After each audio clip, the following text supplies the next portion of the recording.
শুভ সন্ধ্যা। হাল ছেড়ো না বন্ধুর পক্ষ থেকে সবাইকে শুভেচ্ছা জানিয়ে শুরু করছি এই সপ্তাহের হাল ছেড়ো না বন্ধু।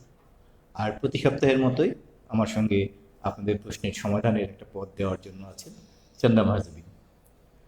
তাকে সহযোগিতা করছি আমি তারেক মিন্টু। আপনাদের নিশ্চয়ই মনে আছে আমাদের অনুষ্ঠান চলাকালীন সময়ে আপনারা আমাদের SMS এর পাশাপাশি এই সামনে রাখা দুটো টেলিফোন নম্বরে টেলিফোন করলে প্রসেনজিৎ আছেন, উনি আপনাদের ফোনগুলো রিসিভ করবেন এবং আমাদের কাছে এসে এই প্রশ্নগুলো বলবেন। আর সেখান থেকে চান্দা মাজাবিন চেষ্টা করবে আপনাদের একটা পথ বাতলে দেওয়ার জন্য। আর যারা আমাদের সঙ্গে যোগাযোগ করতে পারবেন না, মন খারাপ করার কিছু নেই তাদের, তারা আমাদের ইউটিউব পেজে গিয়ে আপনার প্রশ্নের যে বিষয়ে আপনি প্রশ্ন করতে চাচ্ছেন সেই বিষয়টি উল্লেখ করে যদি আপনি করেন তাহলেই দেখবেন যে আমাদের প্রায় 8:30 থেকে না এখন 900 8:30 ও থেকে আচ্ছা আমাদের 900 লাস্ট মতো গতকালকে ভিডিও দিয়ে 900 ইউটিউব হয়েছে। 900 হয়েছে 900 হয়ে গেছে ভিডিও। তো এই 900 ভিডিওর মধ্যে থেকে দেখবেন যে আপনার যে বিষয় নিয়ে প্রশ্ন করছেন সেখানেই আপনি আপনার বিষয়টা পেয়ে যাবেন এবং আপনি দেখতে পারবেন যে আমাদের কাছে না পৌঁছেও আপনি আপনার উত্তরটি নিজেই খুঁজে নিতে পারবেন। এই জন্য অবশ্যই হাল ধরে রাখতে হবে, হাল ছেড়ে দিলে চলবে না। যাই হোক, আমরা শুরু করবো আজকের অনুষ্ঠান। আজকের অনুষ্ঠান শুরু করার আগেই গতকাল বাংলাদেশি একটি টিভির চ্যানেলের জরিপের প্রসঙ্গ নিয়ে শুরু করি। সেটা হলো সাম্প্রতিক সময়ে একটি টিভি চ্যানেল বলছে সাম্প্রতিক সময়ে বিবাহ বিচ্ছেদের হার অনেক বেড়ে গেছে এবং বিবাহ বিচ্ছেদের ব্যাপারে আমাদের দুটি সিটি কর্পোরেশনের একটি সেল আছে, যে সেলে অ্যাপ্লাই করলে 30 দিনের মধ্যে 90 দিনের মধ্যে যদি বাদী এবং বিবাদী যদি উপস্থিত না হয়ে তাহলে তাদেরকে অটোমেটিকভাবে ডিভোর্স হয়ে যায় আচ্ছা এবং অ্যাপ্লাই করার পরে সিটি কর্পোরেশন থেকে একটি তাদেরকে উভয়কে চিঠি দেওয়া হয় তাদের মধ্যে আন্ডারস্ট্যান্ডিং করে নেওয়ার জন্য, কিন্তু যদি না হয় তাহলে অটো ডিভোর্স হয়ে যায়। তো যাই হোক, এই হারে দেখা যাচ্ছে তাদের জরিপ মতে যে প্রতিদিন এখন 38 জন সিটি কর্পোরেশনে ডিভোর্সের জন্য অ্যাপ্লাই, শুধুমাত্র ঢাকায় সিটি কর্পোরেশনে। এছাড়াও তো আমরা মানে ঢাকার সিটির বাইরে তো আছে, কাজী অফিসের মাধ্যমে ডিভোর্স হচ্ছে। তারপরে হলো যে আমি তোমার সঙ্গে সংসার করবো না বলে ডিভোর্স মানে আলাদা হয়ে যাচ্ছে। এরকম তো আরো অনেক আছে, বাট সিটি কর্পোরেশনের মাধ্যমেই প্রতিদিন 38 জন অ্যাপ্লিকেশন জমা দিচ্ছেন ডিভোর্সের জন্য, ফর্মাল ডিভোর্সের জন্য এভরিডে। তো এই যে সাম্প্রতিক সময়ে এই যে হারটা এত বেড়ে যাওয়ার কারণ হিসেবে তারা বলছেন যে দুজনের মধ্যে মনোমালিন্য এবং একে অপরের প্রতি পরশ্রী কাতরতা বিশেষ করে দায়ী করছে। তো এই ব্যাপারে আপনি কি বলবেন আপনার দৃষ্টিকোণ থেকে? কারণ আমরা প্রায় প্রতিদিনই কিন্তু এই হাজবেন্ড ওয়াইফের অনেক অনেক অনেক প্রশ্ন পেয়ে থাকি এবং তাদের মধ্যে ভুল বোঝাবুঝির একটা ব্যাপার দেখি। আসলে হয়েছে কি, প্রথমে একটা কারণ, সবচেয়ে ইম্পর্টেন্ট কারণ এখন কেন এত ডিভোর্স বেড়ে গেছে তার মধ্যে হচ্ছে যে অনেকগুলো কারণ। আমি তো মানে আমি আমার অভিজ্ঞতা থেকে আমার দৃষ্টিকোণ থেকে আমার কাছে মনে হয় যেটা যে এখনকার যে ইয়াং জেনারেশন তাদের মধ্যে কিন্তু পারস্পরিক একটা যে দুজনের মধ্যে যে একটা অ্যাটাচমেন্ট থাকা দরকার। সেই অ্যাটাচমেন্টের মধ্যে অনেক কিছু আছে। স্বামী স্ত্রীর সম্পর্কের মধ্যে কিন্তু সম্মান বোধ আছে, স্বামী স্ত্রীর সম্পর্কের মধ্যে কিন্তু স্পেস দেওয়া আছে। ও আরেকটা ব্যাপার, এখানে আরেকটা ইনফরমেশন ছিল, সেটা হলো এই 38টি দরখাস্তের মধ্যে বেশিরভাগই দরখাস্তকারী হলো মহিলা। রাইট, আচ্ছা আছে। তারপরে আপনার আছে যে আরেকটা জিনিস হচ্ছে যে একটা সময় মেয়েরা খুব মুখ বুজে দিনের পর দিন সহ্য করে যেত, এখন কিন্তু মেয়েরাও পড়াশোনা বলে সর্বক্ষেত্রে এগিয়ে যাচ্ছে।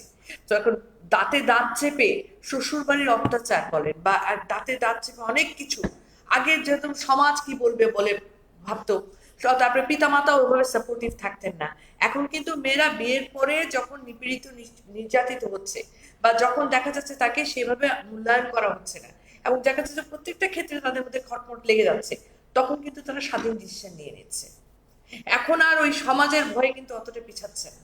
এটা আমি বলবো যে ডিভোর্স যেরকম একদিকে দুঃখজনক ডেফিনেটলি, কিন্তু তার সাথে সাথে হচ্ছে কি যে এইভাবে মানে দুইটা পক্ষ যদি মেনে মানিয়ে না নেয়, একটা মেয়েকে বিয়ের পরে তোমাকে মুখ বুজে সহ্য করতে হবে, তুমি মেয়ে মানুষ, তোমাকে মুখ বুজে সহ্য করতে হবে না, সমাজ কি বলবে, তোমাকে মুখ বুজে সহ্য করতে হবে, কারণ এটাই হয়ে আসতেছে। এই মানসিকতা থেকে তো বেরিয়ে আসতেছি আমরা, এটা অনেক বড় জিনিস। এখন কিন্তু পিতামাতারও মেয়ের পাশে দাঁড়ায় যে আমার সন্তানের হ্যাপিনেস ইম্পর্টেন্ট, সমাজকে আই ডোন্ট কেয়ার। এবং আমার মতে হ্যাঁ, একটা মেয়ে স্পেশালি গায়ে হাত তোলা, এই নির্যাতন কিন্তু ডে বাই ডে বাড়ছে। এবং আমরা মেয়েদেরকে কিন্তু একটু বড় করছি এখন, আর ওভাবে তো ওই লবঙ্গ লতিকা করে কিন্তু বিয়ে বড় করছি না। সো আমাদের মেয়েরা কিন্তু কথাবার্তা সবকিছুতেই কিন্তু একটা ছেলের মতো করেই বড় হচ্ছে। এখন সেই মেয়েটাই যখন আবার শ্বশুর বাড়িতে যাচ্ছে, শ্বশুর বাড়ি মনে করছে এই 22 বছর বা 25 বছরের মেয়েটা ধুম করে আজকে আকাশ থেকে পড়ছে, এবং তাকে চলতে হবে ওই ব্রিটিশ আমল মতো। বেশিরভাগ ক্ষেত্রে ওই আদব লেহাজ থেকে শুরু করে কথা বলার সময় 14 বার সালাম আলাইকুম ছাড়া কথা বলবে না। Sorry, this is the thing. কারণ আমি আমার আশেপাশে অনেককে দেখি, নিজের মেয়ের ব্যাপারে কোনো কথা নেই, কিন্তু ছেলের বউর ব্যাপারে একেবারে খড়গহস্ত হয়ে থাকেন তারা। তখন ওনারা স্পিকটি নট, কোনো রকমের ছাড় দেবেন না। এখন সেই মেয়েটা আর মানবে না। কেন মানবো? মানছে না বলেই কি ঘটনাটা বেশি। এক্স্যাক্টলি, এগুলো হচ্ছে, এটা একটা রিজন। ভায়োলেন্সটা একটা রিজন। পরে পরে মার খাওয়ার দিন কিন্তু চলে গেছে।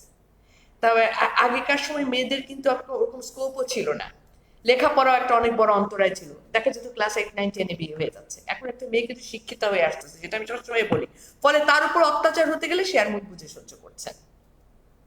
সে বলছে কেন, কিসের জন্য, রিজন দেখাও, আমি কেন অত্যাচারিত হব। মেয়েগুলার কান্না তো আমি দেখি, আমি শুনি, এগুলো খুব ডোমেস্টিক ভায়োলেন্স অনেক বেশি বেড়ে গেছে। হ্যাঁ, মেয়েরা কি খারাপ নেই? আছে, খারাপ না থাকবে না কেন, কিন্তু সেই মেয়েদের সঙ্গে লাইন আসছে। আচ্ছা, তো হ্যাঁ হ্যাঁ হ্যাঁ, নেটটা বৃষ্টিজনিত কারণে সবসময় ডিফারেন্স হয়। তারপরে যেহেতু আমরা একটা প্রতি সপ্তাহে শনিবার দিন করে কথা বলি, এজন্য আমরা আসলে এটাকে বাদ দিতে চাচ্ছি না। তো দিস ইজ ভেরি ইম্পর্টেন্ট। আসলে কেউ তো চায় না বিয়ে একবার হলে না, আমি মনে করি সে সংসারটা টিকিয়ে রাখা উচিত। কিন্তু সেক্ষেত্রে আমি সবাইকেই বলবো যে দুই পক্ষকেই আসলে আগাতে হবে। একটা মেয়ের উপরে সব প্রেশার যেরকম চাপিয়ে দেওয়া ঠিক না, একটা ছেলের উপরেও নয়। দুপক্ষকে মেনে এবং মানিয়ে চলার নাম দুজনের প্রতি দুজনের সম্মানবোধ, হ্যাঁ, এবং অবশ্যই একটা স্পেস দেওয়া। তারপরে হচ্ছে কি দুই পক্ষই, মেয়ের বাবা মা, ছেলের বাবা মা, এদের নাক গলানোর অভ্যাস থেকে বিরত থাকা। এই ব্যাপারে একটু বলবো। হ্যাঁ, আপনি বলেন। যে ব্যাপারটা বললেন যে মেনে এবং মানিয়ে নেওয়ার ব্যাপার, এটাই কিন্তু মূল ব্যাপার। কিন্তু সাম্প্রতিক সময় দেখা যায় যে এই হাজবেন্ড ওয়াইফের মেনে এবং মানিয়ে নেওয়ার পাশাপাশি সবচেয়ে বড় প্রবলেম বেশিরভাগ ক্ষেত্রে করে থাকেন মানে ছেলের বাবা মা।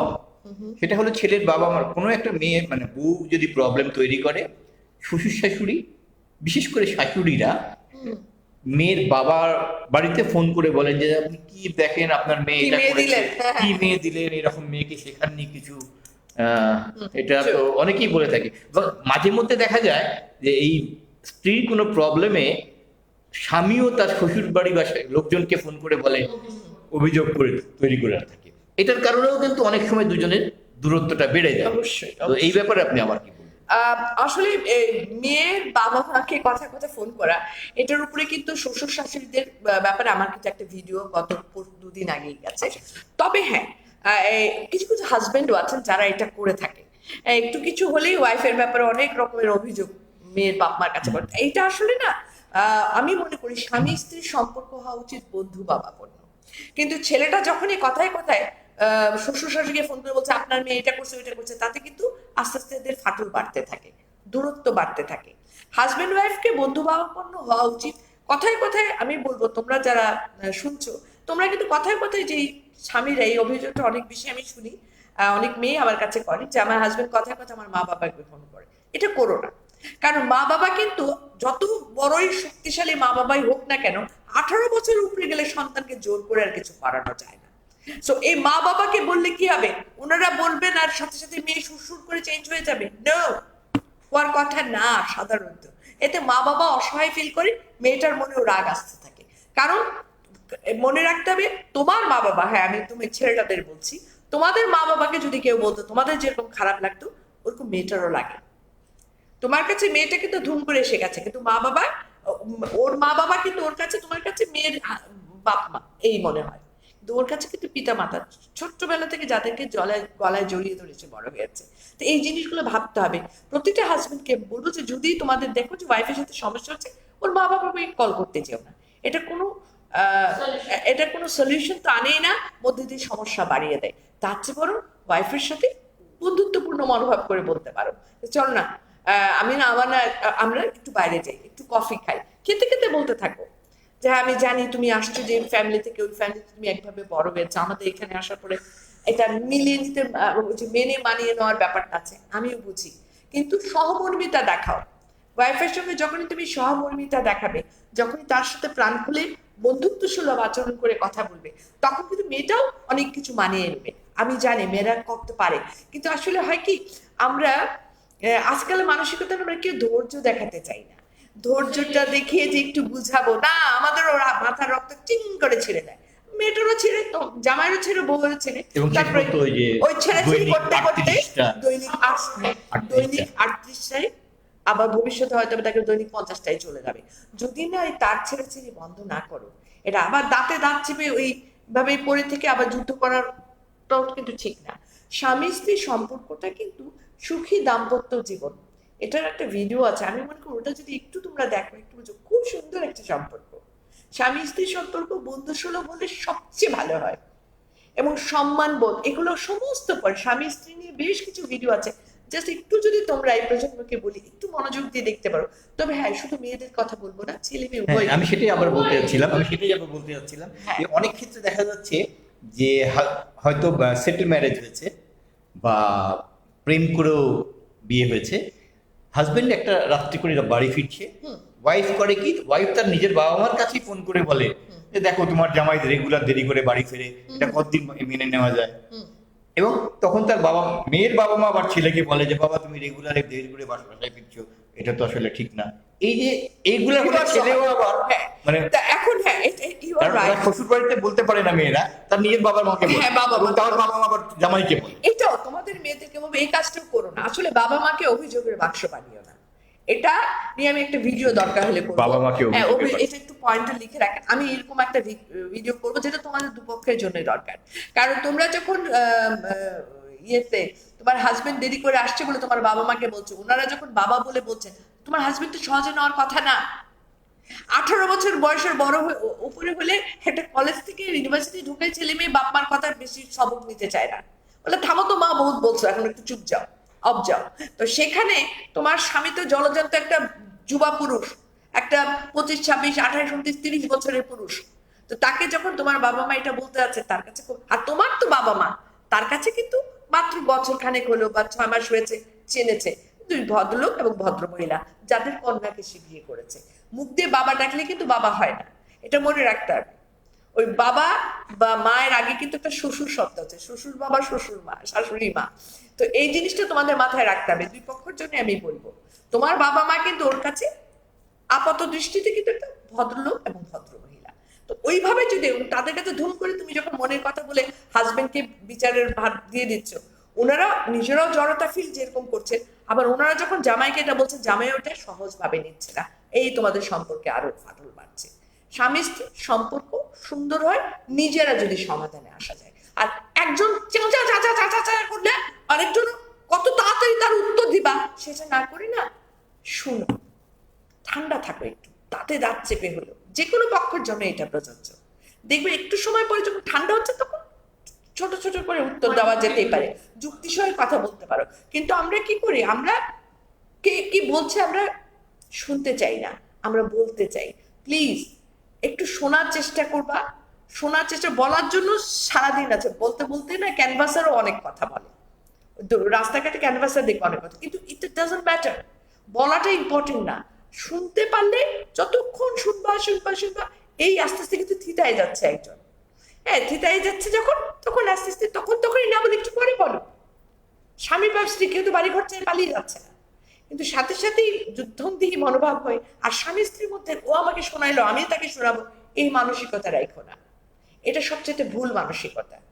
ও মানে আমি, আমি মানে ও, বলতে চাচ্ছে বলি না, ও তোমার ভালো একটা বন্ধু হিসেবে দাও, ওর রাগটা কমুক, তখন ব্যাপারটা ঠিক হয়ে যাবে। এই মানসিকতা যাদের নেই তাদের কিন্তু ম্যারিড লাইফ অনেক সুন্দর হয়। সবাইকে যুদ্ধ করে না, ভালো হাজব্যান্ড ওয়াইফ আছে, তারাই ভালো হাজব্যান্ড ওয়াইফ যারা একজন একজনের প্রতি সংবেদনশীল। That's it. Sunshine Munni madam, আমার শাশুড়ি যখন ইচ্ছে হয় তখন ভালো ব্যবহার করে, আবার যখন ইচ্ছে খারাপ ব্যবহার করে, কোনো কারণ ছাড়াই। আমার এই ব্যাপারে অনেক কষ্ট হয়। তোমার শাশুড়ি যখন এরকম করেন তাতে বোঝা যাচ্ছে যে উনি খুবই ডিপ্লোম্যাটিক একটা মানুষ, উনি স্বার্থপর টাইপের ক্যারেক্টার। ওনার যখন ইচ্ছা উনি ভালো করছেন, তখন উনি ভালো ব্যবহার করতে জানেন, আর যখন মন চাচ্ছে উনি খারাপ ব্যবহার করছেন, তার মানে উনি দুটোই পারেন। তো এখানে তোমার কেন কষ্ট হচ্ছে? আমার নিজের তো কষ্ট লাগছে যে এই মানসিকতা অসম্ভব দুঃখজনক। তবে আমি মনে করি যেহেতু উনি ভালো ব্যবহার করতে জানেন, অতএব তুমি কিছুদিন ওনার এই যে উনি খারাপ ব্যবহার করছেন এটা বুঝেও না বোঝার ভান করো। ইয়েস, বুঝেও না বোঝার ভান করো, রিয়েক্ট করতে গিয়েও নিজেকে কন্ট্রোল করো। উল্টা দেখাও যে তুমি এই জিনিসটা কিছুই তোমার গায়ে লাগেনি, ইচ্ছে করে করবা। এভাবে করতে করতে একটা সময় দেখা যাবে যে তোমার শাশুড়ি যেহেতু উনি ভালো ব্যবহারও করতে জানেন, উনি কিন্তু জিনিসটা বুঝবেন যে না, আমার বউকে তো আমি অনেক রকমের খোঁচাখুচি করলাম, কই ও তো রিয়েক্ট করছে না, আমার বউকে তো অনেক রকমের ভাবে আমি আমার যে ক্যারেক্টার, হ্যাঁ, যখন যেই ভাও সেই দিকে উল্টাও, পাল তুলে দাও, এরকম না। মানে আমার ক্যারেক্টার, কিন্তু আমার বউ এটা জন্য মন খারাপ করছে না, আমার আমার ভালো দিকটা নিয়ে আমার বউ হ্যাপি আছে। অর্থাৎ তাকে ওনাকে ধারণা দিয়ে দাও যে উনি একজন খুবই, যে তোমার কাছে তুমি কথাবার্তাতে তুমি মন খারাপ হচ্ছে তখন তুমি কি করছো, মুখ কালা করছো, তোমার হাজবেন্ড আসলে তুমি তখন বলছো, এবং মোটামুটি তোমার শাশুড়ি যে একজন অতিরিক্ত একজন ডিপ্লোম্যাট ক্যারেক্টার, কুটনা ক্যারেক্টারের লোক, মানে স্বার্থের বাইরে চলেন না, এটা কিন্তু বোঝাচ্ছ। এটা করো না, উল্টো ওনার ভালো কাজের প্রশংসা করে ইচ্ছে করি। উনি তোমার ক্ষতি করছেন ওনার ইচ্ছা মতো, তুমি ওনার মতোই হয়ে গেলে তো তফাৎ থাকলো না। তাহলে তোমরা হাল ছাড়ানো দেখো কেন? তুমি কিছুদিন অ্যাটলিস্ট ওনার সাথে ভালো ব্যবহারে থাকো। ওনার ওনার উনি যখন খারাপ ব্যবহার করছেন তখন সেটা তুমি গায়ে লাগিও না, কিছুদিন, অ্যাটলিস্ট কিছুটা দিন, এবং তোমার হাজবেন্ডকে এটার মধ্যে ইনভলভ না করে থাকো। এবং উল্টা চেষ্টা করো তোমার শাশুড়িকে ভালো কথা বলার, ভালো প্রশংসা করার, কারণ যে জেগে ঘুমায় তার ঘুম ভাঙানো যায় না। তুমি যদি একবার মনে করে নাও যে আমি গায়ে নিব না, কেউ আটকাইতে পারবে না। তোমার শাশুড়ি তো যে বললাম না, ডিজিটাল যুগের তোমরা বাচ্চা, উনি তো অ্যানালগের, ওনারও ট্রিক্স ওই একটা দুইটাই তুমি ইজিলি একটু একটু অ্যালার্ট থাকলে ধরতে পারবে। এবং ডেফিনেটলি আমি বলবো তার সাথে সাথে নামাজ পড়ো, ওনার হেদায়েতের জন্য বলো, একটা সময় দেখবে উনি পাল্টে গেছেন ইনশাআল্লাহ। শাশুড়ির প্রশংসা করার কথা বলার মধ্যেই খন্দকার আলাউদ্দিন আপনারই প্রশংসা করেছেন। আমি গত কয়েকদিন আগে আপনাদের একটা কমেন্টে বলেছিলাম আমার নতুন বিবাহ হয়, কিন্তু আমার বউ আমার সাথে ঘর সংসার করতে চায়নি। আমি হতাশার মধ্যে ছিলাম, এখন আপনাদের উপদেশ অনুযায়ী কাজ করে আজ আমি সফল হয়েছি। ধন্যবাদ আপনাদের, আমি একাই আমার সমস্যা নিজেই সমাধান করেছি। আলহামদুলিল্লাহ, এই তো, ইয়েস। আসলে পৃথিবীতে আমরা সবাই তো একা না, উপরে আল্লাহ এবং নিচে আমি মানুষটা। আমাদের সমস্যার সমাধান আমাদের করতে হবে, আল্লাহর উপর আস্থা রাখতে হবে যে ইনশাআল্লাহ আল্লাহ তাআলা আমাকে কখনো ভুল পথে চালিত করবেন না, এটুকু মনে করে আগামী করেছে। আলহামদুলিল্লাহ, আলহামদুলিল্লাহ। আমার যত মানে অনেক দোয়া থাকলো তোমাদের জন্য। সিদ্রাতুল মুনতাহা ইসলাম, আপু আমি পারি না ছেড়ে যেতে, আমার 2টা ছেলে মেয়ে আছে, তাই শাশুড়ি আর হাজবেন্ড অনেক খারাপ আচরণ করে, মারধরও করে। আমি যদি নিজের সুখের জন্য চলে যাই তাহলে বাচ্চা 2টার জীবন এলোমেলো হয়ে যাবে। 9 বছর ধরে সহ্য করতেছি। তো আমাকে কেন বলছো এখন? তুমি তো নিজেই সব আনসার দিয়ে দিয়েছো। বাচ্চাদের জন্য তুমি তোমার সুখ জলাঞ্জলি দিয়েছো, পরে পরে গরু গাধার মতো মার খাচ্ছ, দুজন মিলেই অত্যাচার করছে, স্বামীও মারছে, শাশুড়িও কথার মান, স্বামী দাঁড়াচ্ছে হাতের চাপটা, এবং সেগুলো সহ্য করছো কেন? বাচ্চাদের জন্য বলে। একটা সময় বাচ্চারা কিন্তু বড় হয়ে বলবে আমরা কিন্তু আমাদের জন্য তোমাকে লাইফ নষ্ট করতে বলি নাই। সো এগুলো সব চিন্তা করবা। হ্যাঁ, পরে পরে মার খাওয়াটা আমি একদম নিতে পারি না। গায়ে হাত তোলা আমার মনে হয় না, আমাদের 14 গোষ্ঠীতে কতগুলো ছেলে আছে নাইলা, না হলে 100 জনকে আমরা চিনি আত্মীয় স্বজনের মধ্যে, আমি 100 কোথাও কাউকে গায়ে হাত তুলতে দেখি না। এটা না অনেক খারাপ জিনিস। হ্যাঁ, স্বামী স্ত্রী চিল্লাচিল্লি হবে, রাগারাগি হবে, হইতেই পারে, মন কষাকষি হবে, গায়ে হাত তোলাটা কি? এটা কোন ধরনের আদব? এটা তো দুঃখজনক। এই জিনিসটা আমি কিন্তু খুব বিরোধিতা করি। তুমি এই জিনিসটা নিয়ে তোমার মা বাবার সাথে খুলে বলো, মা বাবাকে খুলে বলো, পড়ে পড়ে মার খাওয়াটা কতদিন।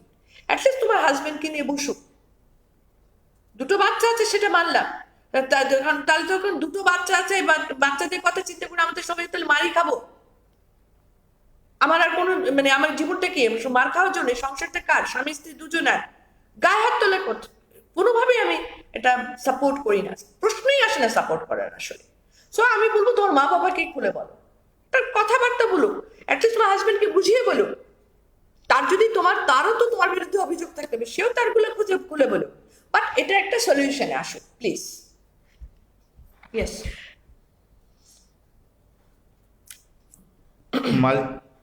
মালিহা দাস সহ আরো দু একজন জানতে চেয়েছেন আমাদের সঙ্গে দেখা করার নিয়ম।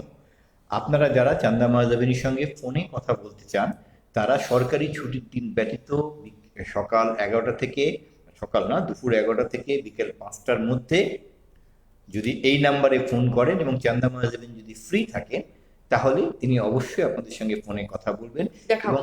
এবং এই ফোনে কথা বলার পাশাপাশি যাদের ফোনে অনেক কথা বলতে পারছেন না, চাচ্ছেন না, তারা সামনাসামনি এসেও কথা বলতে পারেন। সেক্ষেত্রে আপনাকে এই নাম্বারে ফোন করে আগে অ্যাপয়েন্টমেন্ট নিয়ে নিতে হবে। অ্যাপয়েন্টমেন্ট নেওয়ার পরে তিনি অবশ্যই সামনাসামনি বসে আপনাদের প্রশ্নগুলো শুনবেন এবং একটা পথ যদি সম্ভব হয় বাতলে দেবেন আপনাদেরকে। আর এই জন্য চান্দা মাহজাবিনকে বা হাল ছেড়না বন্ধুর কর্তৃপক্ষকে কোনো রকম পয়সা দিতে হয় না। তবে হ্যাঁ, যাওয়ার সময় সামাজিক উন্নয়নমূলক কাজের জন্য আমাদের একটি ডোনেশন বক্স আছে, আপনি সেখানে 1 টাকা থেকে আপনার ইচ্ছে মতো যে কোনো কিছু ডোনেট করতে পারেন, যা পরবর্তীতে কোনো সামাজিক কাজে আমরা ব্যবহার করে থাকি। যাই পরের প্রশ্নে। সুকান্ত দাস বলছেন, দিদি আমি ভারত থেকে বলছি, আমার বউ 12 বছরের সন্তানকে ছেড়ে চলে গেছে, পরকীয়া করছে, আমি অনেক বুঝিয়েছি কিন্তু শুনছে না, আমার কি তার সঙ্গে সংসার করা ঠিক হবে? যদি একটু বলেন। আমার কাছে মনে হয়, যেটা অনেস্টলি বলি, আমরা কিন্তু মা, আমি কিন্তু যা বলি আমি আমার নিজস্ব অভিমত বলি, আর এটা অনেকের সাথে হয়তো বা ম্যাচ করবে না, কিন্তু আমি যেটা বলি আমার ধ্যান ধারণা থেকে বলি, আমি আমার দায়িত্ব নিয়েই বলি। সেটা হলো, আমার কাছে একটা মেয়ের সবচেয়ে বড় পরিচয় কিন্তু মা। একটু আগে একটা মেয়ে বললো না, পড়ে পড়ে মার খাচ্ছে শুধু বাচ্চা দুটোর কথা ভেবে, মারটা ও মাই গড, মার খাওয়াটা আমি আসলে নিতে পারি না, হ্যাঁ, কিন্তু বাচ্চাদের কথা ভেবে অনেক সময় সহ্য করছে সে, কারণ সে একটা মা। তো যখন কোনো মহিলা এরকম বলছো যে পরকীয়ায় চলে গেল 12 বছরের বাচ্চাকে ফেলে রেখে, তার মধ্যে মাতৃত্ব বোধই চলে গেছে, তার থেকে আর মানুষত্ব বোধ কিছু আশা করা যায় না। এটা সবচেয়ে ইম্পর্টেন্ট। বাচ্চাকে ফেলে পরকীয়াতে চলে গেছে, যদি তোমার কথা সত্য হয়, যদি তোমার কথা সত্য হয়, আমি ধরে নিয়েছি যে তুমি সুন্দরভাবে স্ত্রী এবং সন্তান নিয়ে ঘর করতে, এবং তোমার স্ত্রী তোমার অজান্তে এই প্রেমটা করেছিল, এখন সে পরকীয়া প্রেমিকের কাছে চলে গেছে তার সন্তানকে ফেলে রেখে। এই কথার সত্যতার উপরে কিন্তু আমার কথাগুলো বলা।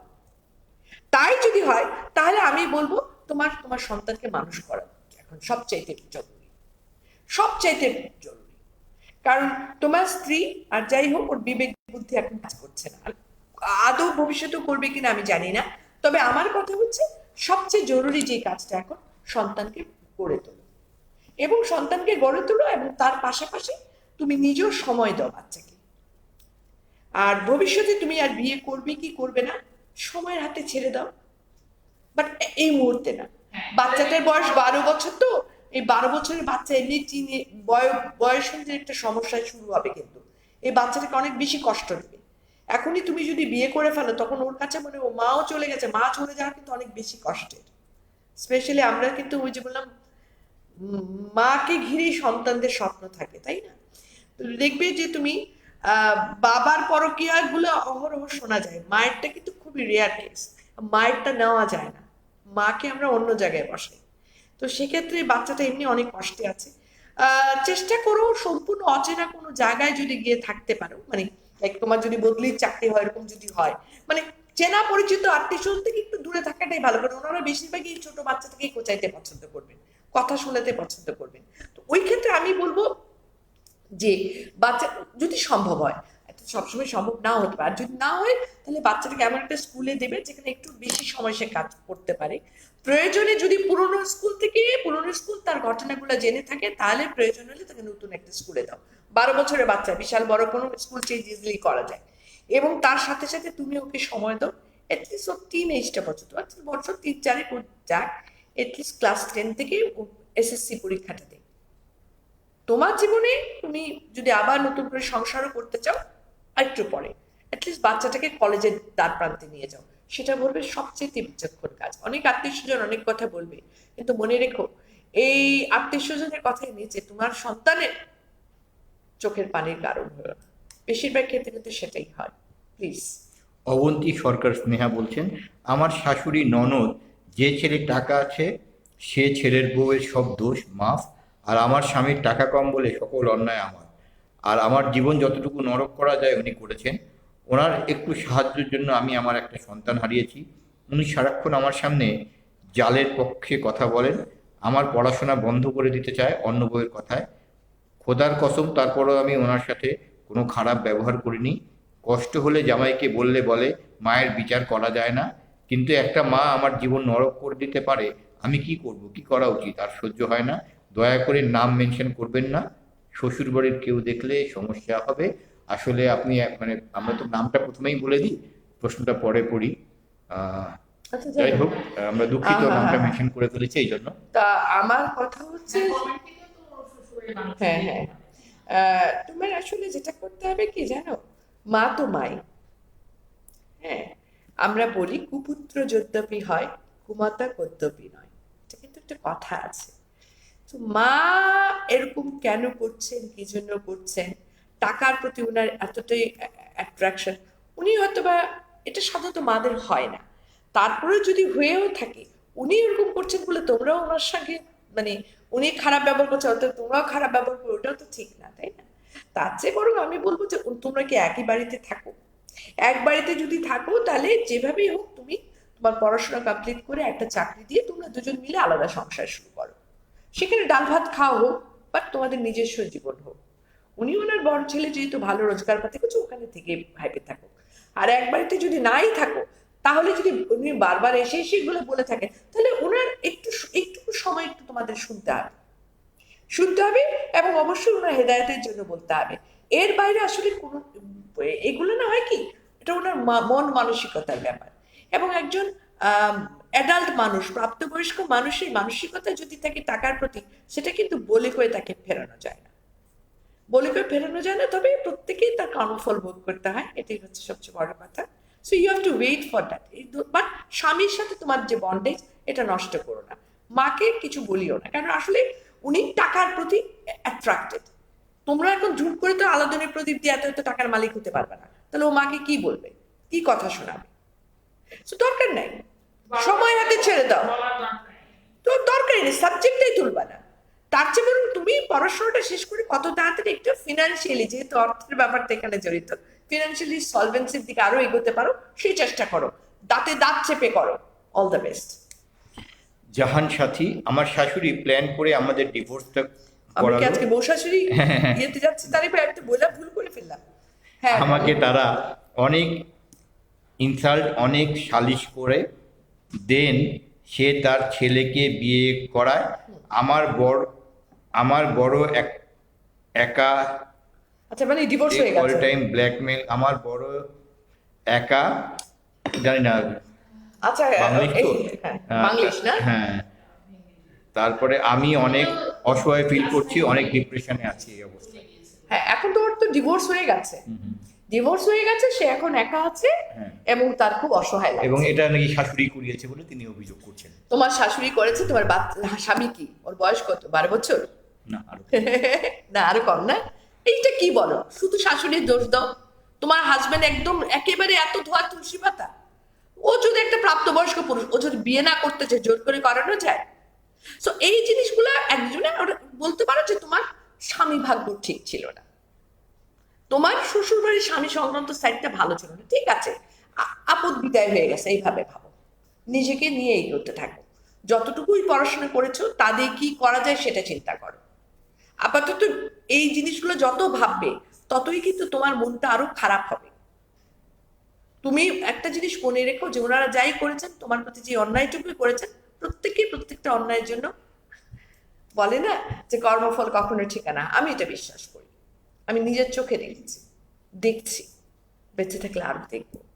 তো এই জিনিসগুলো প্রত্যেককে পে করতে হয়। সো তোমার এখন ওই জন্য ওইদিকে না তাকিয়ে থেকে তুমি নিজেকে তৈরি করো প্লিজ। এবং নিজেকে তৈরি করার জন্য তোমার আশেপাশে যারা কাছের মানুষজন আছে, নিশ্চয়ই তোমার ভাই বোনরা আছেন, মা বাবা যিনি আছেন, তাদের সাথে বেশি বেশি করে সময় কাটাও। লেখাপড়া যদি শেষ হয়ে থাকে ভালো কথা, না হয়ে থাকলে কোনো একটা ডিপ্লোমা নেওয়া যায় কিনা দেখো। তোমার বয়সটা তো আমি জানি না, অর্থাৎ তোমাকে হ্যাঁ তাহলে বয়স কম, তো 5 বছরের ম্যারিড লাইফ ভুলে যাও। 5 বছরের জন্য তোমার 25 বছরের জীবনটা নষ্ট করো না। দ্যাট উইল বি টোটালি একটা হারিকেরি। এই কাজটা করো না, তোমার জীবন একান্তই তোমার। তবে এখন কোনো বিয়ের ঝামেলাতেও যাবা না, যতই যাই হোক না কেন, আগে নিজের আইডেন্টিটি তৈরি করো। এবং চাইলে ওই ওই সুই সুতা দিয়ে ওই কাঁথা সেলাই করো, রোজগার করা যায়, ইচ্ছেটা থাকতে হবে, ওটা তৈরি করো প্লিজ। আমরা প্রায় 30 মিনিট ধরে দাম্পত্য এবং শ্বশুর শাশুড়ি নিয়ে অনেক অভিযোগ শুনলাম, অভিযোগের উত্তর দেওয়ার চেষ্টা করলাম। আজ আর এটার ব্যাপারে যাব না, আমরা অন্য বিষয় নিয়ে কথা বলবো। তার আগে লিপি, নাজনীন সহ অনেকে তাদের বাচ্চা, আগামীকাল যেহেতু মাধ্যমিক পরীক্ষা শুরু হচ্ছে, এই ব্যাপারে দোয়া চেয়েছেন এবং দোয়া করতে বলেছেন আপনাকে। এটা অবশ্যই অবশ্যই, যত বাচ্চারা আগামীকালকে এসএসসি পরীক্ষা শুরু হচ্ছে দিচ্ছ, প্রত্যেকটা বাচ্চার জন্য আমার দোয়া থাকবে। প্রত্যেকের জন্য আমি খাস দিলে দোয়া করবো। যা ভালো হয়েছে মনে করিয়ে দিয়েছো। আমি অবশ্যই আজকেই, যখন আমি ডেফিনেটলি একটা বিশেষ সময় অবশ্যই আমি বসবো দোয়াতে, এবং আমি আল্লাহর কাছে 2 হাত তুলে মন থেকে বলবো যে প্রত্যেকটা মা, কারণ একটা বাচ্চার পড়াশোনার সাথে সাথে বাবা মাও অনেক বেশি শঙ্কিত থাকে, অনেক বেশি টেন্স থাকে। তার মধ্যে বাচ্চাগুলোতে করোনাকালীন একটা অনেক বেশি একটা টার্বুলেন্সের মধ্যে দিয়ে গেছে। তো বাচ্চাদেরকে এখন তোমাদের কাছে আর পরীক্ষা যেহেতু আগামীকাল, তোমরা কেউ আর প্রেশার দিও না, যতটুকু হয়েছে হয়েছে, হালকা রাখতে চাও। কারণ ওদেরও এমনি কচি মন, অনেক বড় টেনশন কাজ করতেছে, অনেকদিন তারা পড়াশোনা করে না। এখন তো মাত্র 3টা সাবজেক্ট, ওরা দেখলে তুই তো উড়াই দিতে পারবে, টেনশন নিস না। এই টেনশন নিস না, যখনই বলবা চাপ নিয়ে এলো তখনই অনেক হালকা থাকবে। এখন বেশি প্রেশার দিলে, এখন এই লাস্ট মোমেন্টে গিয়ে যদি কিছুই তো পড়াশোনা করো, তাদের যাও জানে সেটা নিয়েও গোলমাল হয়ে যাবে। সো এখন বলো যে হ্যাঁ, আমি যতটুকু হবে আলহামদুলিল্লাহ, আমি জানি তুমি ভালো করবা, এইটুকু বলো, হাসি মুখে থাকো, তাড়াতাড়ি আজকে ঘুম পাড়ায় দাও, যাতে সব ভোরবেলা উঠে একটু চোখ বুলাইতে পারে, বুলায় পরীক্ষার হলে চলে যেতে পারে। All the best. আমি আপনার অভিজ্ঞতা দিয়ে শুনবো এবারে। এই যে আজকে গত কয়েকদিন থেকে একটা শীত শীত ভাব ছিল, আজকে এই বৃষ্টির কারণে শীত একটু বেশিই পড়ে গেল মনে হয়, এবং শীতটা খুব দ্রুতই আসবে। তো আপনার এই যে এই শীতে, এই ধরনের শীতে বাচ্চাদের যে প্রবলেমগুলো হয়, যারা নতুন মা হয়েছে, মানে আপনার কাছ থেকে সেই অভিজ্ঞতাটা শুনতে চাচ্ছি। মাই গুড লর্ড, আমি তো যেহেতু আপনি 100 বছর আগে মা হ্যাঁ, হয়েছিলাম। তারপরেও তো 100 আপনার বছর আপনি নানি নানি, হয়েছেন, দাদি, হ্যাঁ, দাদি হয়েছেন। দাদি হিসেবে বলতে পারি, যেহেতু দাদি হিসেবে অনেক ছোট ছোট পিচিগুলোকে দেখছি। একটু বাচ্চাদের প্রতি এখন একটু খেয়াল রাখতে হবে। স্পেশালি আমি বলবো যারা নতুন মা হয়েছে, বাচ্চাদের বেশি কাপড় দিয়ে আবার ঠাসো না, ঠাসলে পরেও কিন্তু অনেক সময় ঘামতে ঘামতেও ঠান্ডা লেগে যেতে পারে। বাট একটু যারা ছোট ছোট বাচ্চা দৌড়াদৌড়ি করে, ওদেরকে খেয়াল রাখতে হবে যে যেহেতু আমরা এই শীত শীত ভাবের জন্য আমরা নিজেদের ঠান্ডা মনে করে বাচ্চার উপরে বেশি প্রেশার, কাপড় চোপড় দিয়ে একটা বস্তা বানায় দিই, ভেতরে ভেতরে বাচ্চাটা ঘেমেও করে, অনেক সময় বুকে ঠান্ডা বসে যায়। এই জন্য খেয়াল রাখতে, বাচ্চাদের কিন্তু ঠান্ডা এমনিতেও কম। হ্যাঁ, আমাদের মানে এটা এটা মাথায় রাখতে হবে। তারপরে পায়ে যেন ঠান্ডা না লাগে, এটা একটু খেয়াল রাখতে হবে। আর তার সাথে সাথে পানি ঘাটাঘাটি যত কম করা যায়। হ্যাঁ, এটা সিজন চেঞ্জের সময়, তো এই সময় বাচ্চাদের সর্দি কাশি একটু হবে, এর মানে আটকানো খুব টাফ। তারপরে যতটুকু যত্ন নেওয়া যায়, একটু লেবু শরবতটা খাওয়ানো, একটু যে লেবু চা, একটু হালকা রটির মধ্যে তোমার একটু লেবু চিপে তারপরে তোমার একটু মধু দিয়ে খাওয়াতে পারলে খুব ভালো। বাচ্চার মাঝে মধ্যে একটু দেখলো যে নাকটা সর্দি সর্দি ভাব করছে, একটু আদা চাটা, এই যে লেবু চাটা খাইয়ে দিলে হানি দিয়ে, এটা খুব উপকারী। আমি আমার নাতনিদের দেখি আর খাওয়ার সাথে সাথে অনেক ভালো ফল দেয়। তো এরকম একটা দেখতে হবে। আর বাচ্চারা আসলে বাচ্চারা তো বাচ্চাই, তোমরাও তো নতুন মা, তোমরা আমি জানি না আজকালকার বাচ্চা যে নতুন মারা হচ্ছে, এটা না খুব আমার কাছে, আমরা যেরকম ছোটবেলায় আমাদের মানে আমাদের যখন বেবি হয়েছে, আমাদের শাশুড়ি বা আমাদের মায়েদেরকে কিন্তু অনেক পাশে দিয়েছে। কিন্তু আজকালকার প্রজন্ম, লাস্ট 20 বছর ধরে যারা যে প্রজন্ম হয়েছে, যারা এখন মা হচ্ছে, এরা কিন্তু বাবা মার ওরকম সাপোর্টিভটা পায় না, স্পেশালি মাকে বন্ডিং, ওই যে বন্ডিং আমরা একটু আগে বন্ডেজের কথা অভাবটা। বলছিলাম। You are so right. তো ওই জন্য আসলে একটু বললাম যে তোমাদেরকে একান্নবর্তী পরিবার তো ভেঙে গেছে। একটা নিবর্তি শাশুড়ির সঙ্গে আমার, যেমন আমার শাশুড়ি টানা 15 বছর ছিলেন, এবং আমার কখনো শাশুড়ি মনে হয়নি। সেই বন্ডেজ গুলো কিন্তু অনেক বড় ইম্পর্টেন্স। You R right. আমি এটা বলবো যে তোমাদেরকে, তুমি বাচ্চার প্রতি যেরকম খেয়াল রাখবে নিজের দিকেও খেয়াল রাখতে হবে। তবে এখন শীত আসতেছে, ঠোঁট ফাটবে, গ্লিসারিনটা দিতে হবে, নিজের যত্ন নিবে। হ্যাঁ, আমার বাচ্চা হয়ে গেছে, বাচ্চা রাতে ঘুমাইতে দেয় না, অনেক প্যারা আছি বলে নিজেকে ছেড়ে দিও না। নিজেকে না ভালোবাসতে বলে সন্তান বলো, সংসার বলো, স্বামী বলো, কাউকেই ভালোবাসা যায় না। এটা কিন্তু খুব reciprocal. You have to love yourself first, that's it. আচ্ছা, আমি আরেকটা জিনিস জানতে চাচ্ছিলাম যে আমাদের দেশে ইদানিং বাচ্চাদের প্রায় সময় প্যাম্পার্স পরিয়ে রাখার একটা রীতি আছে। এই প্যাম্পার্সে গিয়ে কি বাচ্চাদের কোনো ক্ষতি করে না কিনা? এই কন্টিনিউয়াস প্যাম্পাস করো, ঠান্ডার ঠিক মধ্যে তাই। এই যে পেশাব না, আসতে থাকে, ঠান্ডার সময় আমি জানি না, আমি জানতে চাচ্ছি। না ওরকম কিছু না, কিন্তু যে কন্টিনিউয়াস কোনো কিছুই খারাপ।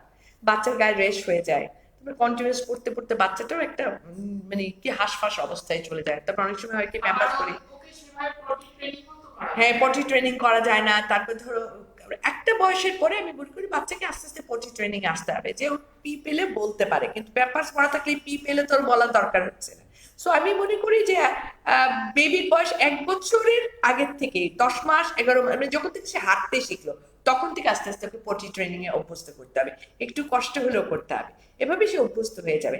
আর কন্টিনিউয়াস প্যাম্পার্সে না পড়ানোই। আচ্ছা, আরেকটা জিনিস সেটা হলো যে আমরা ছোটবেলায় দেখেছি যে আমাদের নানা নানিরা বা দাদা দাদিরা বাচ্চাদেরকে খুব করে তেল মালিশ করতো, সরিষার তেল, হ্যাঁ। যাতে ঠান্ডা না লাগে। হ্যাঁ। এই ব্যাপারে আপনি কি বলবেন? এটা এটা আমি মানে তো বর্তমানে এই ঠান্ডার সময়ের জন্য এটা আসলে হয় কি, এগুলো এটা আপনিও নিশ্চয়ই পেয়েছেন, দেখেছেন। আমার আমার আমার শাশুড়ি করেছে, হ্যাঁ। আমার বাচ্চাদেরকেই করেছেন। কিন্তু এরপরের জেনারেশন আমরা যখন দাদি হয়েছে আমরা কিন্তু করি নাই, যেটা করি এটার না, কারণ কি আপনারা পারতেন না বলে নাকি? আমরা পারি না। আচ্ছা। সত্যি কথা আমরা পারি না আসলে। এটা আমি আমি সত্যি বাট এটা আমি ভালো আমার তরফ থেকে ভালো আমি না খারাপ এটা নিয়ে? আহ, খারাপ খুব বিশাল কোনো ভালো হবে এটাতে আমি জানি না, বাট খারাপও না। এটা একটা, এটা আমি বলবো নাতির সাথে দাদির একটা সম্পর্ক বা নানির সাথে একটা সুন্দর একটা বন্ডেজ গড়ে তোলা। তারপরে এমনি হাতে পায়ে তেল দিলে হাত পা গুলো একটু আপডেট রাখা। বাট এটা খুব একটা ভালো দিক কিছু আছে কিনা আমি জানি না, বাট খারাপ কিন্তু আমরা তো এখন ওই যে কি নাম বিভিন্ন প্রোডাক্টের ইয়েগুলা কি বলে লোশনস লোশনগুলা ব্যবহার করছি, একই ব্যাপার। না না আমি ওগুলো brand তো না দিচ্ছি, বলে না না ব্যবহার আমরা করি। ওটা দিতেই পারছি, যে ওগুলো তো কিন্তু easy আমরা দেওয়া তো যায়। এখনো তেল ব্যবহার করি, অনেকেই সরষের তেল সরিষার মেখে? তেল মেখে গোসল করি। এগুলো আজকাল আসলে আজকাল আর ওরকম হয় কিনা জানি না। Olive oil। তবে এখন আসলে কি তারেক ভাই, এখন তো আমরা সবাই অনেক মডার্নাইজ হয়ে গেছি। কারণ ধরুন আমি যে বলছি আমি দাদি, একটা সময় আমরা দাদি ভাবলেই ভাবতাম কিন্তু কাঁচা পাকা চুল, হ্যাঁ সাদা শাড়ি, এরকম একটা পান খাচ্ছে একটা দাদি। হ্যাঁ, কিন্তু ওই সেম বয়সে কিন্তু আমরাও আছি, কিন্তু আমাদের নিজেদেরকে এখন আর দাদি দাদি ঠিকই, কিন্তু ওই আধুনিক দাদি, ডিজিটাল দাদি। ডিজিটাইজ দাদি মনে হচ্ছে, রাইট? আমি হচ্ছে আমাদের মতো সবাই তাই, ডিজিটাইজ দাদি, ডিজিটাইজ নানি। তো এই জন্য ওইসব হাড় বাটো কোর বাটো, মানে আমার শাশুড়ি বলতে নাকি হাড় বাটো কোর বাটো, হাড় বাটো কোর বাটো কি বলতে নাকি অনেক।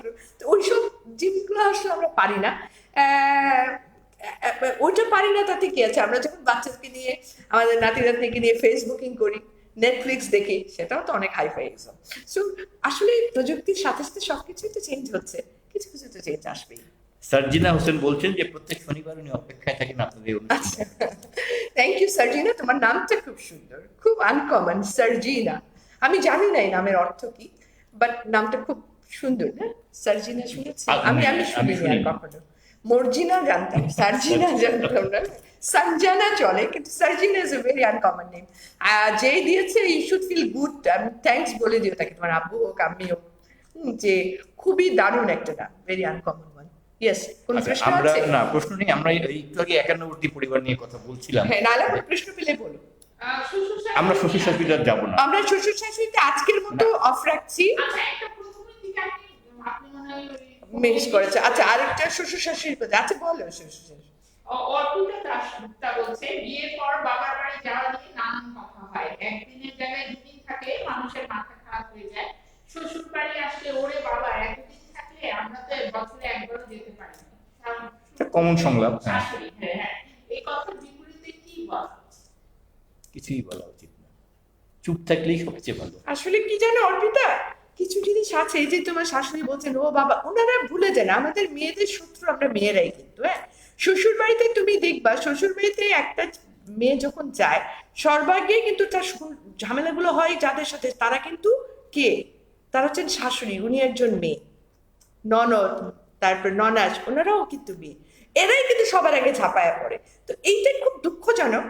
যেটা ওনারা কেন করেন, প্রথম কথা হচ্ছে ওনারা যেটা পাননি, স্পেশালি শাশুড়ি অথবা ওনার শাশুড়ির দ্বারা নির্যাতিত নিপীড়িত হয়েছে, ওনার শাশুড়ির দ্বারা উনি হয়তো 1 ঘন্টার সময়ও পাননি যাওয়ার, এই ক্ষোভটা ওনার তোমার উপরে এসে যাচ্ছে। কিন্তু আসলে যে সময় বদলেছে, আমাদের মানসিকতা বদলাতে হবে, এটার মধ্যে ওনারা আসছেন না। এইসব জায়গায় না নীরবতাই সবচেয়ে ভালো। অনেক সময় মানে সবসময় কথা বলতে হবে এই এমন- মানসিকতা না, পরিত্যাগ আমি একটা করা উচিত। কবিতা বলতে চাই। সবসময় কথা বলতে হবে এমন কথা নয়, অনেক সময় নীরবতাই হাজার কথা কয়। এখন কিন্তু বলে ফেললাম, হ্যাঁ, এটার মানে হচ্ছে তোমার নীরবতাই যা বোঝানোর বুঝিয়ে দিবে। তুমি বাউন্ড না এটার কোনো উত্তর দিতে, যাবা কিন্তু বাপের বাড়ি, ওটা কিন্তু বাদ দিবা না। এবং আসার পরে উনি যখন বলবে, ওটা নিয়ে ওনার ছেলেকেও কিছু বলবে না, ওনাকেও কিছু বলবে না, হাইশেষ করে যাবা। কারণ তোমার কাজটা তুমি করে আসছো, বাবা মা তো দেখে আসছো। বাট এটা নিয়ে ওনার সাথে কনফ্লিক্টে যাওয়াটা আমি খুব একটা ঠিক মনে করি না, কারণ ও তো জেনে বুঝেই করছেন। যাবে না তুমি, তোমার বাবা মা না, ওটা তোমার নারী না, ওটা তোমার শেকড় না, তাহলে কেন করবেন এটা? আজকালকার যুগে তো করাই উচিত না। যেখানে ইচ্ছে যাবে, যত ইচ্ছে, বাপের বাড়িতে গেলে বাপের বাড়িতে থাকবে, শ্বশুর বাড়িতে থাকবে, নিজের বাড়িতে থাকবে। মানে আমি জানি না কেন এগুলো করেন ওনারা। তো আমি এটুকুই শুধু বলবো, একবার গেছো, আরো 1000 বার যাবে। ওটা তোমার বাবা মার বাড়ি, ওটা তোমার বাড়ি, ওটা তুমি ছোটবেলা থেকে বড় হয়েছে, ওটা তোমার শেকড়। আর ওনারা যদি এরকম কথা বলেন, শুনেও না শোনার ভান করবে, জাস্ট একদম বেল দিবা না, দ্যাটস ইট। আহ, মেয়েদের শত্রু মেয়েরা, একটু আগে আপনি বলছিলেন হ্যাঁ অনুষ্ঠানে, এবং অনুষ্ঠানের বাইরেও কিছুক্ষণ আগে আমরা আলাপ করছিলাম, হ্যাঁ, ওখানেও আপনি এই বুঝেছিলাম, একই কথা এসব বলছিলেন। বুঝেছিলাম। তো এই ব্যাপারে এই বারবার এই একই কথা কেন বলছেন আপনি আসলে? আমি এই কথাটা বারবার বলছি এই জন্য যে, মানে আপনার জীবন থেকে অবশ্যই এটা হ্যাঁ ডেফিনেটলি আমি আমার জীবন থেকেও দেখেছি যে কোনো একটা মানুষকে নিয়ে, একটা মেয়েকে নিয়ে মুখরোচক কথা, জেনে না জেনেও কোন কথা, এগুলো কারা বলে? মেয়েরাই বলে। কোনো মানুষ কোথাও গিয়ে কোন কাপড় পরেছে, তার সাথে ম্যাচ করেছে কি করে নাই, সেই দোষগুলো কারা দেখে? মেয়েরাই দেখে। শ্বশুর বাড়িতে একটা মেয়ে যখন যাচ্ছে, তার চোখের পানি ঝরানোর মূল কারণ কে করে? মেয়েরাই করে। এরকম ইভেন একটা অফিসেও কিন্তু একটা মেয়েকে, তার একটা আহ, ভালো কাজ করলে, বা একটা মেয়ে যদি একটু ফিটফাট হয়ে যায়, তাকে নিয়ে হাজারো তার পিছনে কথা চালাচালি কারা করে? বেশিরভাগ ক্ষেত্রে মেয়েরাই করে। তো মেয়েরাই কিন্তু, আমরা মেয়েদের দেখা যায় যে মেয়েরা মেয়েদের পাশে থেকে, আসো হাত ধরে, আমি আছি তোমার পাশে, সেটা না বলে আমরাই আগে টেনে ধরি মেয়েদেরকে। আমরাই আগে মেয়েদেরকে, মেয়ে হয়ে মেয়েকে সাইজ করতে চাই। একটা মেয়ে রাতের বেলা একদিন অফিস থেকে দেরিতে আসলে পরে, পুরুষের আগে মেয়েরাই মুখরোচক গল্পের লিফলেট বের করে ফেলে। কতগুলো কিন্তু আমরা করি। একটা জায়গায় একসাথে হলেই যে আসে নাই, সেই মেয়েটা, একটা পুরুষ 4 জন একসাথে হলে যে পুরুষ আসছে তার কথা মনেও করে না। আর আমরা একসাথে 4টা মেয়ে একসাথে হলে যে 5ম মেয়েটা আসেনি, তাকে তাকে নিয়ে গল্পটা সবার আগে শুরু করি। কারা? সব মেয়েরাই করি। আসলে আমার চোখে হচ্ছে যে, মেয়েরা যদি ব্রড হইতো, মেয়েরা যদি খালি মেয়েদের নিয়ে মানে কি বলবো, কুটনামি। কুটনামি করা, গিবত করা বন্ধ করতো, মেয়েরা যদি মুখরোচক মশলা তৈরি না করতো, মেয়েরা যদি হিংসা, ওরে বাপরে বাপ, পুরুষের হচ্ছে হিংসা, কিন্তু মেয়েদের হিংসাটা ধ্বংসকারী হিংসা। এই হিংসা, এগুলা থেকে নিজেদেরকে, কারণ ছাড়া হিংসা, ইয়েস এক্স্যাক্টলি, এইটা থেকে নিজেদেরকে একটু নিবৃতে রাখতে পারতো। সহযোগিতার হাত বাড়িয়ে দিন। হ্যাঁ একদম, মেয়েরা যদি মেয়েদের পাশে থাকতো, আসলে পুরুষ শাসিত সমাজ হলেও মেয়েরাই এগিয়ে যেত 100%। যাই হোক, Yes. আপনি আমার ছেলেটা আমিনুল ইসলাম যেটা বলছেন, আমার ছেলেটা 10ম শ্রেণীতে পড়ে, চামচ দিয়ে খাইয়ে খাইয়ে এখন একা খেতে পারে না। মেয়েটা 5ম শ্রেণীতে পড়ে, ও একা খেতে পারে, কিন্তু 2টা সন্তানই অনলাইন ক্লাসকে কেন্দ্র করে মোবাইলে আসক্ত হয়ে পড়েছে। হুম। এখন আবার ঠিক একই ধরনের একটি প্রশ্ন করেছেন ইজ্জত তারা বৃষ্টি, বাচ্চাদের মোবাইল আসক্তি কমানোর উপায় কি? বাচ্চাদের মোবাইল আসক্তি থেকে বের করার জন্য অনেকগুলো ভিডিও আছে, প্লিজ ভিডিওগুলো একটু সার্চ করে দেখতে হবে। আর শুধু আমি তো একটা নর্মাল মানুষ হিসেবে কথা বলেছি, অনেক ডক্টরদের আছে, অনেক সাইকোলজিস্টদের আছে, ওনারা খুব সুন্দর করে কিভাবে আসক্তি বের করতে হবে, কিভাবে প্রথমে একদিন এটা এরকম করতে হবে, 2 দিন এরকম করতে হবে, সুন্দর করে দেওয়া আছে, বাংলায় আছে, আমাদের দেশের বোধহয় নাম করা বেশ কয়েকজনের আছে। হ্যাঁ, তো একটু সার্চ করতে হবে। বাংলায় আছে, ইউটিউবে সার্চ করলেই বেরিয়ে আসবে, এবং সুন্দর সুন্দর ওটা একটু ফলো করলেই কিন্তু বাচ্চাকে আসক্তি থেকে বের করে নিয়ে আসা যাবে। তারপরে তো স্কুল খুলে গেছে, সামনে তো ধর জানুয়ারি ফেব্রুয়ারি থেকে ফুল ক্লাস, ইনশাল্লাহ ক্লাসও শুরু হবে।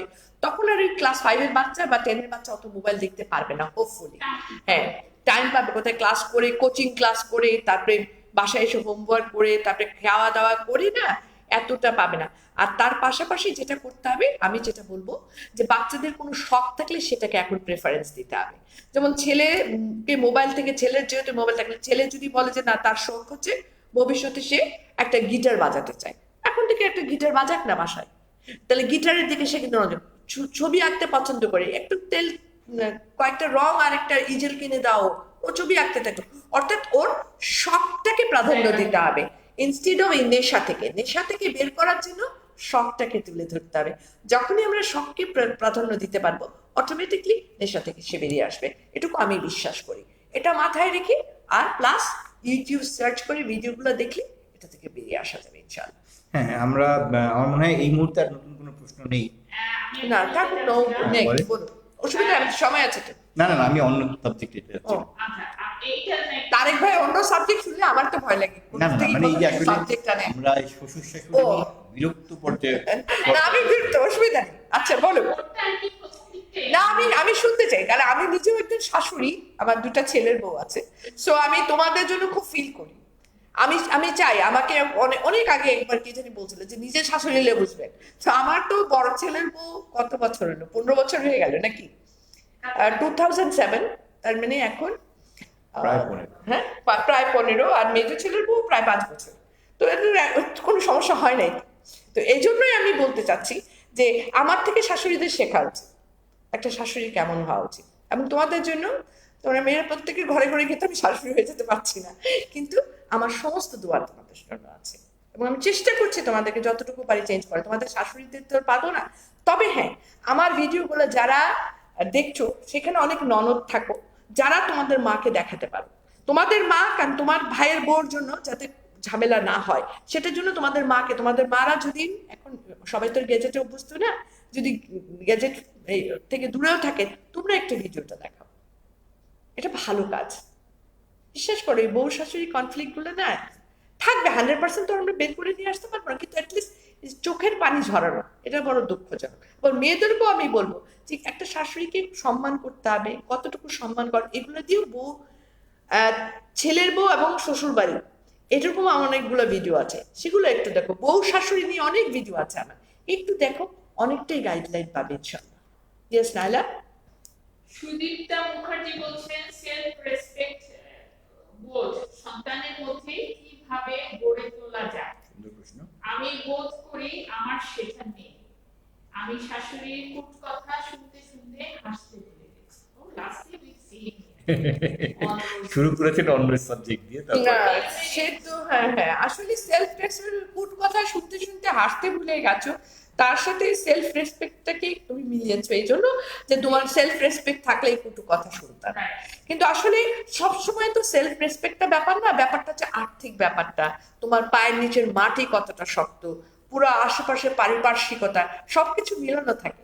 শুধুমাত্র সেলফ রেসপেক্টের ঝান্ডা তুলে কিন্তু আমরা বেরিয়ে আসতে পারবো না, যে না থামান, আমার সেলফ রেসপেক্ট, আমি শুনবো না আপনার কথা। তো ওনারটা না শুনলে আমি যাব কোথায়, ওনারটা না শুনলে আমি করবোটা কি, ওনারটা না শুনে অন্য আমার বিকল্প অবস্থা কি আছে, আমার মাটিটা কতটুকু শক্ত, এগুলো কিন্তু অনেক আছে। তো সেগুলো দিয়ে তুমি চিন্তা করে দেখো যে তুমি অনন্য পায় হয়েই আছো। এর মানে অনন্য পায় হয়ে যখন তুমি তোমার শাশুড়ির কটু কথাই শুনছো, সেটার মানে কিন্তু তুমি তোমার সেলফ রেসপেক্টকে জলাঞ্জলি দিচ্ছ তা নয়। নিজেকে ভালোবাসতে শিখো, তুমি সময়ের অপেক্ষায় আছো, এবং এই যে সাবারটা তুমি করছো, এই যে তুমি ধৈর্যের দেখাচ্ছ, এটা একদিন তোমার ভালো একটা ফল আসবে। আর সন্তানকে সেলফ রেসপেক্ট শেখাবে কি করে? এখন সেলফ রেসপেক্ট হচ্ছে যে তোমার শাশুড়ির বাইরে অন্য সব জায়গায় কি তুমি ঠিক আছো? তুমি যখন দোকানে যাচ্ছ, দোকানে গিয়ার পরে কি তোমাকে দোকানদার 2-4টা ধমক দিয়ে জিনিস দিচ্ছে? মানে তোমার তোমার ছোট ভাগ্নি টাগ্নিরাও কি তোমাকে ধমক দিয়ে কথা বলে? তোমার হাজবেন্ডের সাথে তোমরা কি তুই তুকারি ঝগড়া করো? এগুলো কিন্তু অনেক ইম্পর্টেন্ট। শুধুমাত্র শাশুড়ি কটু কথাকে বাদ দেওয়ার পরে কিন্তু সেলফ রেসপেক্টের অনেকগুলো জায়গা আছে, সেন্টার আছে। শিশুর জায়গায় তোমরা কিভাবে চলছো, শিশুর জায়গায় তুমি কিভাবে হ্যান্ডেল করছো, শাশুড়িটা অনন্য পায় হতে পারে, বাকিগুলো বাকিগুলো তো তোমার ইচ্ছের উপর ডিপেন্ড করে। তো সেইগুলোকে যা তুমি যা করবে সেটা দেখি সন্তান বড় হবে। আমাদের বাচ্চারা কিন্তু শোনে কম দেখে বেশি, এটা মাথায় রাখো। আর নিজের সেলফ রেসপেক্ট বোধ, ওই যে বললাম, আস্তে আস্তে তোমাকেই তৈরি করতে হবে। এবং তোমাকে শেখানোর জন্য মানে যে নিজেকে বলে না যে বিনয়ী হও, কিন্তু আমার অনেকগুলো ভিডিও আছে যে বিনয়ী হওয়া ভালো কিন্তু নিজেকে বিকিয়ে নয়। তো এরকম বেশ কয়েকটা ভিডিও আছে, ওখানে আছে যে নিজের দামটা, তুমি নিজেকে দাম দিতে শেখো, নিজের মূল্যায়ন করো, আকর্ষণ না। পাকড় হয়েও না। এই ভিডিওগুলো দেখো, তুমি সেলফ রেসপেক্ট শিখে যাবে প্লিজ। পাম্পি গুরং বলছে, madam I am soul follower of you. Thank you Pampi. আমি চেষ্টা করি, আমি তোমাদের জন্য কথা বলি, তোমাদের যদি এতটুকু আমি বলি যে উপকারে আমার কথাগুলো আসতে পারে, আই ফিল আমার মানব জন্ম সার্থক হয়ে যাবে, তাই না? সো এইগুলোই, এবং যে কোনো সময় don't hesitate to call me any time, any সময়। তো বলি না, আমরা বলি যে বিজি টাইম সকাল 11টা থেকে বিকাল 5টার মধ্যে আমি যদি অ্যাভেলেবেল থাকি আই উইল টক। এবং যারা আমাদের বাংলাদেশের বাইরে থেকেও দেখছো, কথা বলতে চাও, তাদেরকে আমি বলেছি যে তোমাদের মেসেঞ্জারে আমরা হ্যালো করে রাখবো, সো দ্যাট তোমাদের মেসেঞ্জারে আমি হ্যালো করে রাখবো আমি নিজে। তো তাতে তুমি মেসেঞ্জারে আমাদের সাথে কথা বলতে পারো। এটাও আমাদের একটা অনেক বড় স্কোপ আছে। আমি অনেকের সাথে এইভাবে মেসেঞ্জারে হ্যালো করে রাখি, পরবর্তীতে so that she can talk to me, she or he, however it is. Yes.